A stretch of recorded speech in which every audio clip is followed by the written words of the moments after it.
If you have an interest in horses and love learning more about horses, the horse industry, teaching, or even managing your own horse business, then you're in the right place.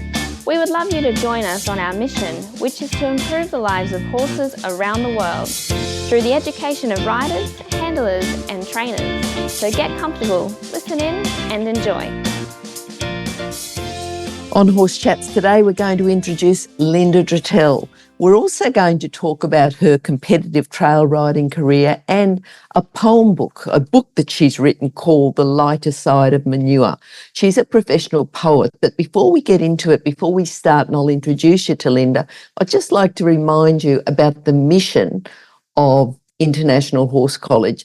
So our mission is to improve the welfare of horses around the world through the safe education of their riders, trainers and handlers. So have a look at the wide variety of equine courses at internationalhorsecollege.com, registered training organisation 31352. Linda, how are you today? I'm doing well. Thank you so much for having me on your show. Not a problem, Linda.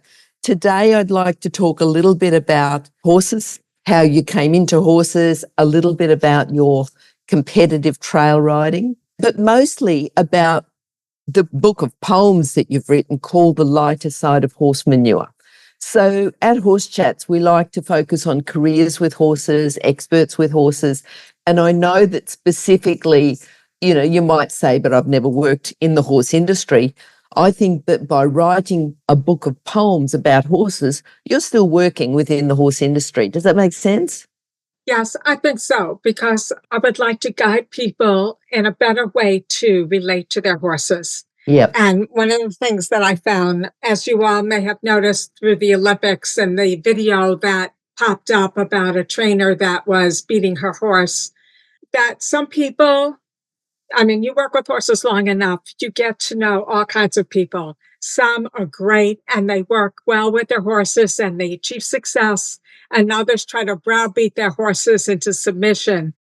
And that can affect their mental health, possibly their physical health, and any success really is short-term, addressing the horse in a negative way. So my desire through The Lighter Side of Horse Manure was to encourage people to get to know their horses, get to know their personalities, realize they have a sense of humor and that they reach out to us. Linda, I often ask people at the beginning of the podcast if they have a saying that they find themselves saying to themselves again and again. Sometimes instructors or coaches will be teaching this student over and over. Yes, and this fits in perfectly with my book. Okay, please. It says, there are only two emotions that belong in the saddle. One is a sense of humor, and the other is patience, by John Lyons. I just feel that so fits in with my philosophy. Yes, I think we've had that on the show before, but I just think, well, that's just reinforcing. Absolutely. Absolutely. Yeah. Can I tell people about Linda's sense of humour? I'm going to just read out one of your poems, Linda, and this is from The Lighter Side of Horse Manure. And the poem itself is called Loose Shoe. Jonathan Harrington Winfred too went for a ride till the horse threw a shoe. Oh no, tough luck. What can we do? Cried Jonathan, Harrington and Winifred too. One rode slowly, one followed in queue. The third walked briskly, holding the shoe.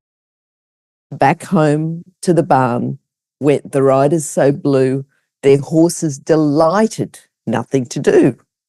Leaving their horses, the riders withdrew to find another fine sport to pursue. The horses whinnied triumphantly, woohoo, as they munched on hay and made use of the loo. I think that's just, you're a horse person, Linda, because you understand that side. You're coming from empathy of the horse, listening to the horse. And I think that's just one of the many poems within your book. So I think that combined with your favourite saying, I think that's, And I've been on a number of trail rides where a horse threw a shoe and we all were like, oh, man. But yeah. Yeah. So, Linda, tell us a little bit more. How did you get into competitive trail riding? Or tell us a little bit about, your steps towards, which could start with your first riding lesson, but tell us a bit along those lines, so we understand how you got into competitive trail riding. Well, as it turned out, I went through a couple of different horses that were retired off the track, thoroughbreds. They were too much horse for me. And then I got Vegas, who was a quarter horse. And I boarded him at a farm where the horse manager was very much into endurance trail riding and competitive trail riding. So she would take us out every week, a whole group of us, and we would go sailing through the woods. And she was just wonderful. She encouraged us to train properly, provide proper diet, have patience. And it was important to her that none of our horses ever showed sweat. She said, if they're sweating, then they're working too hard and you haven't trained them well. So we did these very slow, gradual training sessions. And then she would bring all of us to a competitive trail ride. So we went around all over with her, and it was a lot of fun. I loved it because aside from getting lace ribbons, it was judging you as a rider as much as it was judging the horse, how well you took care of your horse on the trail and before the trail, how well you had measured the reins and the saddle and everything and made sure everything fit properly. So with a competitive trail ride, at the beginning and the end, they measure a horse's heart and respiration, and they also check for swelling. And when you finish that trail ride within the required window of time, you have to show minimal difference in the heartbeat, respiration, and swelling. So I felt always very good that we succeeded that way. I think it's wonderful to have, a person going into a barn, into stables, just caring for their horse, where they've got a mentor, where they've got someone that looks under them. And obviously the person running the barn was keen to mentor you, to teach you these things about horses. Tell us a little bit about them. This was back in Maryland, because right now I'm living in California, but in Maryland, we were at a farm, and the manager was Mary Ormsby Windoff, and she was absolutely fantastic. She not only had a great rapport and was a great role model with her own horse and taught us how to be with our horses, but she never had a condescending word. If she didn't like what you were doing, she would just say, well, that's one way to handle it. How about trying this approach? And you immediately understood what you were doing was wrong, but it was with a smile, and it was generous, and she offered any information she had, she was willing to share with you. Yeah, she sounds like a great person. And the horse that you talked about before, is that the horse, because you've had a few, haven't you? A few other horses? Yes, that was with Vegas. I had Vegas for 29 years. I found him when he was 5. He was already at Mary's barn with another horse owner. And before that, I had 2 other thoroughbreds. Vegas was an appendix thoroughbred. Appendix quarter horse. So his demeanor was completely different, but he was larger than a normal quarter horse because he was appendix, which meant he was part thoroughbred. So he had the energy and the enthusiasm and the size, but he didn't have the craziness. Now, if you were going to, because we talked before, you're working in the horse industry because you've combined your poetry with your horses. But to work in the horse industry, and you've seen quite a few, because you've had quite a few horses, what do you think a person working in the horse industry, what do you think the character traits are that they need to have? Well, I would say patience, willingness to work as a partner with your horse, learn to read their body language to understand what it is they're telling you, and be a clear guide to your horse so they know what to expect.